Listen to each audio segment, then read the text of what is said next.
आप सभी ने दृश्यम मूवी का पहला पार्ट तो जरूर देखा होगा, भले ही दूसरा पार्ट अभी ना देखा हो, लेकिन पहला पार्ट तो देखा ही देखा होगा। और अगर आपको पहला पार्ट याद होगा तो उस मूवी में एक बहुत ही फेमस डायलॉग था कि जो दृश्य होते हैं वो इंसान कभी नहीं भूलता, क्योंकि जो दृश्य होते हैं वो इंसान के दिमाग में छप जाते हैं। इंसान जो है वो बोली हुई बातों को भूल सकता है, लेकिन अगर उसे कुछ दिखा दिया जाता है तो जैसा मैंने कहा वो देखी हुई चीज इंसान के दिमाग में छप जाती है, जिसके चलते वो उन दृश्यों को कभी भी नहीं भूल पाता। तो कल के दिन सीएसके और दिल्ली कैपिटल्स के बीच जो मैच खेला गया, उसी मैच से पूरे देश के सामने ऐसे 3 दृश्य आए जिसने वापस से लोगों को एमएस धोनी का मुरीद बना दिया। अब अगर आपने कल का मैच पूरा लाइव देखा होगा, खासकर अगर आपने कल के मैच का अंत देखा होगा, तो आपको यह पता होगा कि कल के मैच की जो आखिरी बॉल खेली गई थी वो खेली गई थी कुलदीप यादव के द्वारा, क्योंकि सेकंड लास्ट बॉल पे दिल्ली कैपिटल्स का विकेट गिरता है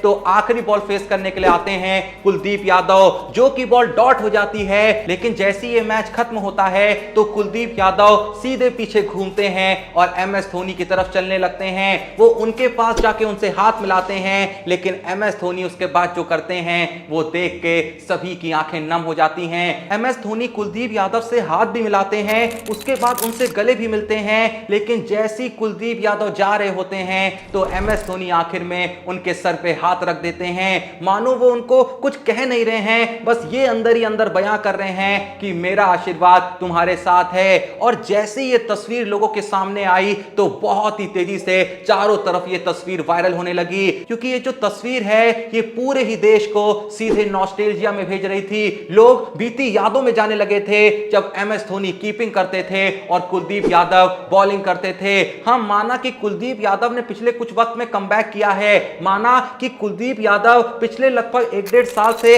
अच्छी खासी बॉलिंग करा रहे हैं, लेकिन अगर आपने उस कुलदीप यादव को देखा होगा जो तब खेलता था जब एमएस धोनी विकेट के पीछे खड़े होते थे, तो उस कुलदीप यादव से पूरी दुनिया की फटती थी। उस समय पे जो कुलदीप यादव का विकेट चटकाने का रेट था ना, वो लगभग डबल का चलता था, जो कि पूरे विश्व में सबसे बेहतरीन था। और सबको यह भी पता है, सबको यह भी पता है कि जैसे एमएस धोनी ने क्रिकेट को छोड़ा तो कुलदीप यादव का डिग्रेडेशन शुरू हो गया। सिर्फ कुलदीप यादव नहीं, अगर आप युजवेंद्र चहल को भी तब के वक्त में देखें जब विकेट के पीछे एमएस धोनी खड़े होते थे, तो इन दोनों की जोड़ी पूरे तरीके से कहर ढा देती थी। आप सबको अब भी याद होगा कि इन दोनों को किस नाम से जाना जाता था, कुलचा नाम से। और ये कुलचा नाम कोई मजाक में नहीं दिया गया था, ये कुलचा नाम इसलिए दिया गया था क्योंकि जिस मैच में युजवेंद्र चहल और कुलदीप यादव साथ में खेलते थे, उस मैच में भारत के स्पिनरों से पार पाना नामुमकिन होता था। लेकिन आप सबको यह भी याद होगा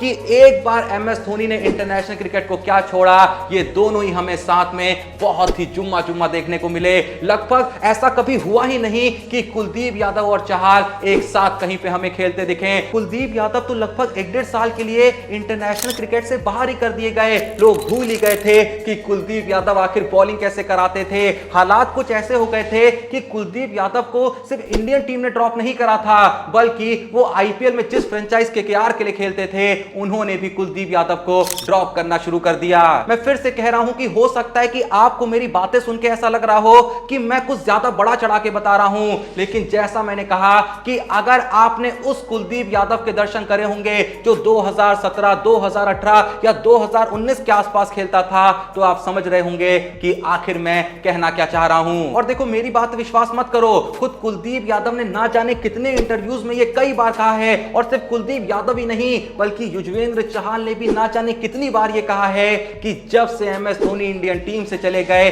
तो हम दोनों का इस्तेमाल कभी उस तरीके से हुआ ही नहीं जैसे कि हुआ करता था। और जहां हम बार बार कुलदीप यादव की बात कर रहे हैं, आपको याद होगा युजवेंद्र चहल तो उसके बाद से किसी आईसीसी टूर्नामेंट में खिलाए तक नहीं गए। 2021 टी20 वर्ल्ड कप में से तो उनको ड्रॉप ही कर दिया गया था, और वहीं पे हाल ही में जो 2022 का टी20 वर्ल्ड कप भी हुआ था, वहां भी वो हमको प्लेइंग 11 में देखने को नहीं मिल रहे थे। और जैसा मैंने कहा कि आप मेरी बात को तभी समझ पाएंगे अगर आपने चहल और कुलदीप को तब बॉलिंग करते हुए देखा होगा जब उन 3 स्टंप्स के पीछे एमएस धोनी खड़े हुआ करते थे। खैर, ये तो बात थी पहले दृश्य की। अब मैं आपको दिखाता हूं दूसरा दृश्य। आप सभी ने कुछ ही दिनों पहले एक खबर जरूर सुनी होगी कि जो RRR मूवी थी उसका एक गाना था नाटू नाटू सिनेमाटू उसको ऑस्कर से नवाजा गया। लेकिन क्या आपको पता है कि उसी ऑस्कर में एक मूवी जिसका नाम है द एलिफेंट विस्परर्स, उसको भी ऑस्कर से नवाजा गया था, उसको बेस्ट डॉक्यूमेंट्री फिल्म का अवार्ड दिया गया था। इस मूवी के डायरेक्टर हैं कार्तिकी गोंसाल्वेस, और इसमें जिन एक्टरों ने काम किया था, वैसे वो डॉक्यूमेंट्री थी, डॉक्यूमेंट्री मतलब रियल लाइफ को फिल्माया जाता है, तो मैं एक्टर या एक्ट्रेसेस नहीं बोलूंगा, उसमें जो कैरेक्टर दिख रहे थे वो थे बोमन और दूसरे थे बेली। तो कल का मैच शुरू होने से पहले सीएसके के मैनेजमेंट ने यह डिसाइड किया था कि बोमन और बेली का सम्मान किया जाएगा, और जैसा कि उन्होंने प्लान किया था वैसा ही होता है, और दोनों का ही एमएस धोनी के द्वारा सम्मान किया जाता है। लेकिन इसी बीच एक बात यह निकल के आती है कि इन दोनों में जो कि मेल हैं जिनका नाम बोमन है, उनकी कहीं ना कहीं ख्वाहिश थी कि एमएस धोनी की जो जर्सी है वो उनको दी जाए, और जैसी इस ख्वाहिश के बारे में एमएस धोनी को पता चलता है तो एमएस धोनी कहते हैं कि बोमन को मेरी जर्सी ना दी जाए, बल्कि उन्होंने देश के लिए इतना बड़ा काम किया है कि उनको 7 नंबर की ही जर्सी दी जाए और उसमें नाम मेरा नहीं उनका लिखा जाए, क्योंकि उन्होंने जो किया है वो मेरे से भी बड़ी अचीवमेंट है। हालांकि कुछ लोग इस बात पे डिबेट करेंगे कि ये बड़ी अचीवमेंट है या वो बड़ी अचीवमेंट है, तो देखो दोनों ने ही देश के लिए बहुत बड़े बड़े काम करे हैं, लेकिन कुल मिला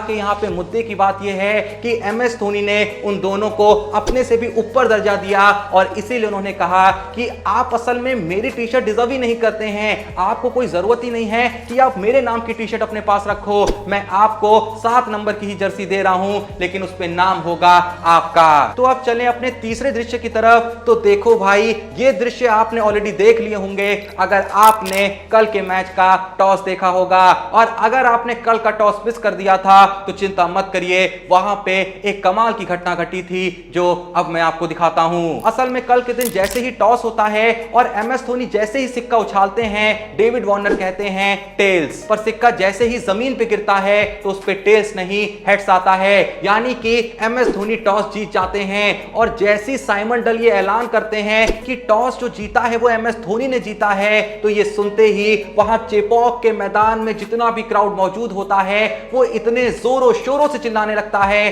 कि साइमन डल को कुछ देर रुकना पड़ता है और रिक्वेस्ट करनी पड़ती है कि प्लीज थोड़ा सा शोर कम करिए, क्योंकि हमको सुनाई ही नहीं देगा कि आखिर धोनी भाई मांगना क्या चाहते हैं। और उसके बाद साइमन डल की रिक्वेस्ट पे शोर थोड़ा सा कम होता है, और फिर एमएस धोनी कहते हैं कि हमने पहले बैटिंग का फैसला किया है। अब जो भी ये वीडियो देख रहा है, आप में से किस किस ने इन दृश्यों को ऑलरेडी देखा था, कमेंट में जरूर बताइएगा। और जो सबसे पहले दृश्य के वक्त मैंने आपको बात बताई, क्या आप भी उस बात से एग्री करते हैं कि जब से उन 3 स्टंप्स के पीछे से एमएस धोनी हटे हैं तो चाहल और कुलदीप वैसे नहीं रहे जैसे कि उस वक्त पे हुआ करते थे? और इस सवाल का जवाब देखो वही देना जिसने कुलदीप और चाहल को उस वक्त पे खेलते हुए देखा है, उस वक्त पे जब इनका कोई सामना कर ले, ऐसा पॉसिबल होता ही नहीं था। तो जो भी आपकी राय है कमेंट में जरूर दीजिएगा। वीडियो पसंद आई तो वीडियो को एक लाइक दीजिएगा, और अगर आपने चैनल को सब्सक्राइब नहीं करा है तो प्लीज जो भी ये वीडियो देख रहा है थोड़ा सपोर्ट करने के लिए अभी के अभी चैनल को सब्सक्राइब करिएगा। बाकी मिलते हैं नेक्स्ट वीडियो में, तब तक के लिए जय हिंद, धन्यवाद।